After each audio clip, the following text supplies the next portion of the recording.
ይቅርታ ናሆሚ፣ ያው ሳናስበው የተፈጠረ ነገር ነው። አልገባኝም። ቆይ ለምንድን ነው ናሆምን እየፈራሽ ያለሽው? ምን ሆናል ሲምባ? ፋንቱ እኮ እናቴ ነች። አንተ ደግሞ የወንድም አባት። መቼም የስጋ ዝምድና የለንም አይደል? ቤተሰብ ሆነናል እኮ። ከዚህ በላይ ስጋ ዝምድና አለ እንዴ? ናሆም እውነቱን ነው። እኔ ከዚህ እንዳለብኝ ከመጀመሪያውም እዚህ መምጣት አልነበረብኝ። የትም አትሄጂም። እባክህ ሲምባ፣ የትም አትሄጂም አልኩሽ እኮ። እንደውም ቤተሰብ በጠቅላላ እንዴት እንደምንዋደድ ማወቅ አለበት። ስለምን መፈቃቀር ነው የምታወራው?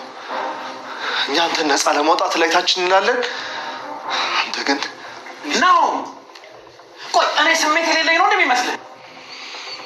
ስለዚህ ለእኔና ለዳጊ ምንም አይነት ክብር የላችሁም ማለት ነው። በቃ እኔ ከዚህ በላይ መቆየት የለብኝም።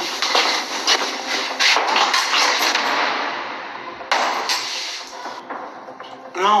ምን እያደረክ ነው? አንተ ራሱ ምን እያደረክ ነው? ቆይ እንዴት በዚህ ሰዓት እንደዚህ አይነት ሀሳብ ይመጣልሃል? እኔ እና እሷ እኮ አሁን አይደለም የምንዋደደው፣ ከድሮም ጀምሮ እንፈላለጋለን። ስለዚህ እንደዚህ ድብቅ ፍቅራችሁን ስታጧጡፉ ከረማችሁ ማለት ነው። እኔ በፍጹም ማመን አልችልም። ናው ነገሩ በጣም እየከበደ ነው። አውቃለሁ እናት እንደሆነች፣ እኔ ደግሞ ከልቤ ያፈቅራታለሁ። ቆይ እንጀራ አባት እንዳልሆን ፈርተህ ነው? ሲምባ ልትመታኝ ነው? ይኸውልህ እኔ በጣም የምወደው አንድ አባት አለኝ። የእንጀራ አባት በፍጹም አያስፈልገኝም።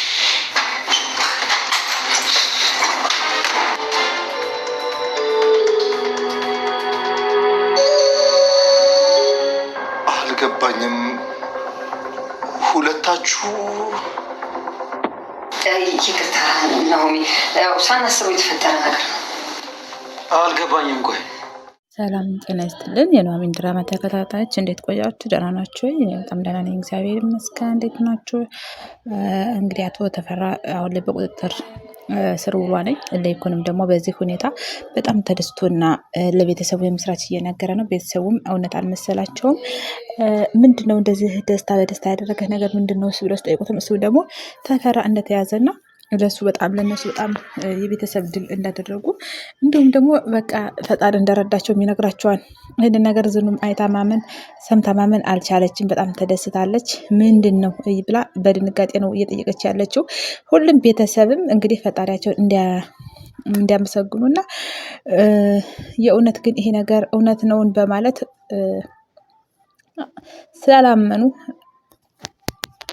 ስላላመኑ አንድ በአንድ እንግዲህ እየጠየቁት ነው ማለት ነው።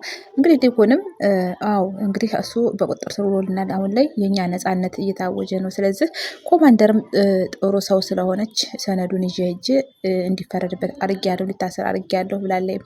እንግዲህ ኮማንደር ንግስትም በጣም አግዛቸዋለች አሁን ላይ። በዚህም ሁኔታ እንግዲህ ሁላቸውም ደስተኛ ናቸው። እንደዚህ ማንም አልጠበቀም ነበር፣ ምክንያቱም እሱ ረዥም ስለሆነ። እንዲሁም ደግሞ ኮማንደር ንግስት ለእሱ ነው ስትታገላት የነበረች። አሁን ላይ ግን ኮማንደር ንግስት በጣም ግልጸኛና በጣም የሀቅ ሰው ስለሆነች ሀቃቸውን አውጣታ አላቸዋለች ማለት ነው። እንግዲህ ዲኩንም ይህ ነገር በጣም ለነሱ የደስታቸው ቀን ስለሆነ ይህን መስማታቸው ከምንም በላይ የሚያስደስታቸው ነገር ስለሆነ በአስቸኳይ እራት እንዲዘጋጅና ተሰባስበው እንግዲህ የደስታ ጊዜያቸውን እንዲያሳልፉ ሊኩንም ትዕዛዝ ያስተላልፋል ማለት ነው። በዚህ መሀል ዶክተር ፋኑኤልን መጠራት አለበት። ዶክተር ፋኑኤል ተጠርቶ አብረው የደስታችን ተካፋይ መሆን አለበት እያለ ነው። እሱም ደግሞ በጣም ዶክተር ፋኑኤል እያግዛቸው ያለና በጣም ወጣ ወረድ እየተጋፈጠ በአምራን ጉዳይም አምራንም ሌላ እንትን ውስጥ ችግር ውስጥ ስላለች በዛ ምክንያት እሱም እየተጎዳ ነው ማለት ነው። እንግዲህ ሊኩንም ደግሞ ዝኑንም ደግሞ የቤተሰብ የደስታ ጊዜያችንን ቀናችንን እናሳልፍ ብላ ስትል ትዝ ያለቻት አምራን ነበረች። ምክንያቱም አምራን ሰርጓንም ሁሉ ነገሯንም የደስታዋን ጊዜንም ሰርዛ የእነሱን የደስታ ጊዜ ለማሳለፍ ነው እዚህ ችግር ውስጥ የገባቸው። እነሱ የሊኩን ቤተሰብ ችግር ውስጥ ሆኖ እኔ ደስታ ቀንን አላሳልፍም፣ የደስታዬን ቀን አላከብርም በማለት ነው እዚህ ውስጥ እንደዚህ የሆነችውና እንግዲህ ሊኩንም እሷንም ችግር የለም የሚቻለኝ ሁሉ አደርጋለሁ እያለ ነው። ሊያስፈታት ቃል ገብቷነኝ።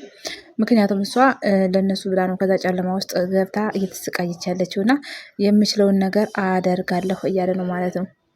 እንግዲህ አምራንም እንግዲህ ይህንን ስሰማ ኑሐሚንም እኔ ቆንጆ ራት አዘጋጃለሁ፣ ይሄን ለኛ ቆንጆ ጊዜ የምናሳልፍበት የደስታ ቀናችን ነው። ይሄ ደግሞ ይህን መስማቴ ደግሞ ደስ ብሎኛል ብላ እንግዲህ እኔ ብቻዬን እራቱን አዘጋጃለሁ እንዳታስቡ እያለች ነው ማለት ነው ኑሐሚን። እንግዲህ ዝኑም እኔ አግዝሻለሁ በቃ እኔና አንቺ እናዘጋጅ ትላታለች ማለት ነው። ኑሐሚንን ይሄን ነገር ለሷ አይከብዳትም፣ በጣም ጎበዝ ልጅ ናትኝ። ከዚህ በላይ መስራት የምችል ሰው ናት ማለት ነው። እንግዲህ እሷም እናንተ ተጫወቱልኝ እኔ ሂጅ እራት አዘጋጃለሁ ብላ ተነስታ እራት ለማዘጋጀት ትሄዳለች። እንግዲህ ዳጊም ደግሞ እዚህ ላይ በጣም ኮማንደሯን ተጠራጥሯት ነበረ። በሀቅ የምትሰራ አልመሰለውም እና እኔ አላመንኳትም ነበረ፣ በጣም ፈርቻት ነበር እያለ ነው ማለት ነው።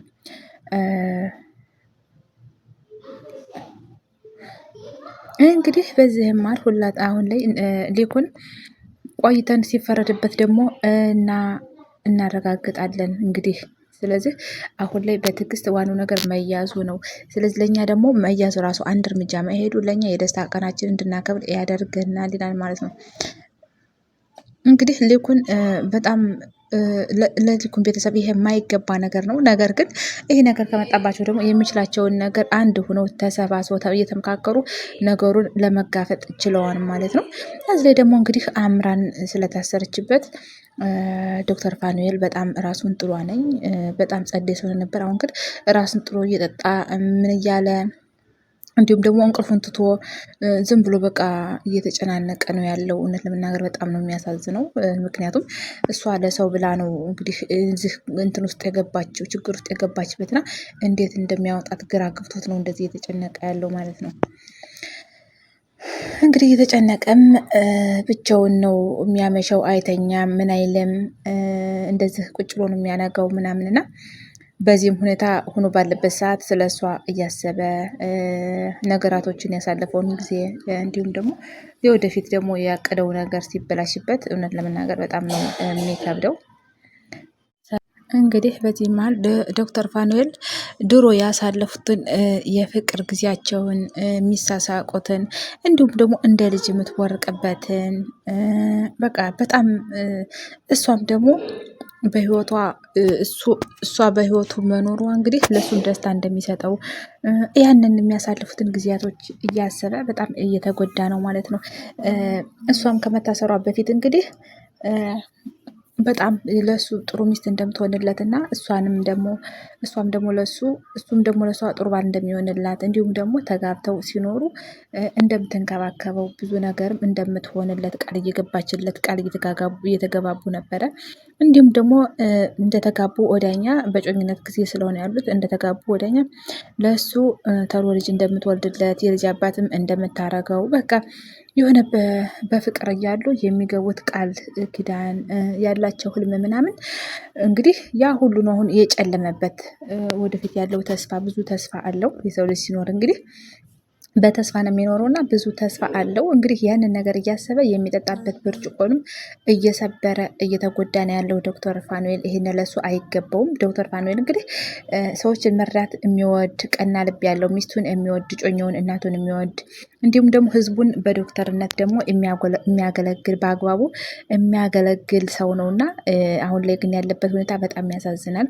አምራንም ደግሞ በጣም ጥሩ ልጅ ናተኝ። እውነት ለመናገር አማቷ ምንም ጨቅጫቃ ብትሆንባትም እንደዛ እየተጨቃጨቀቻት እንደዛ እያስቀየመቻት እንኳን እሷ በመልካም አይን አይታ አክብራ ባሏን ስለምትወደውና ስለምታከብረውና ስለምትወደውና እንትን ስለምትለው የባሏን ቃል እንግዲህ አክብራ ነው እየኖረች የነበረ።